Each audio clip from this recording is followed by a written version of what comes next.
Welcome to VS developers. మనం రాజమండ్రిలో 4 ప్రాజెక్టులు సక్సెస్ఫుల్గా కంప్లీట్ చేసి ఇప్పుడు 5వ ప్రాజెక్ట్ దగ్గరకు వచ్చామండి. ఈ 5వ ప్రాజెక్ట్ వచ్చి 20 ఎకరాల గేటెడ్ కమ్యూనిటీ ప్రాజెక్ట్.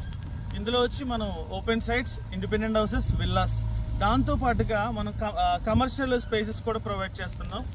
ఈ ప్రాజెక్టు మన రాజమండ్రి రైల్వే స్టేషన్కి అలాగే ఆర్టీసీ కాంప్లెక్స్కి 5 కిలోమీటర్ల డిస్టెన్స్లో ఉంది. ఈ వెంచర్ నుంచి చూస్తే కనుక డిమార్ట్, ఓఎన్జీసీ, డెల్టా హాస్పిటల్ ఒక 2-3 కిలోమీటర్ల డిస్టెన్స్లో ఉన్నాయి. ఈ వెంచర్ రాజమండ్రి నేషనల్ హైవేకి అతి చేరువలో పాత బొమ్మూరులో ఈ వెంచర్ డెవలప్ చేస్తున్నాం. అలాగే మధ్యతరగతి కుటుంబాలకు కూడా ఇన్వెస్ట్మెంట్ చేసే విధంగా అతి చవక ధరలకే, వినండి, అతి చవక ధరలకే ఈ వెంచర్ మీకు అందజేస్తున్నాం. ఈ వెంచర్లో కనుక మీరు ఇన్వెస్ట్మెంట్ చేద్దాం అనుకుంటే కనుక మనం బ్యాంక్ లోన్ ఫెసిలిటీ కూడా ప్రొవైడ్ చేస్తున్నాం. 20% కట్టండి, మిగతా 80% మనం బ్యాంక్ లోన్ ద్వారా మీకు అందజేస్తాం. సైట్ విజిట్ మరిన్ని వివరాల కొరకు మమ్మల్ని సంప్రదించండి.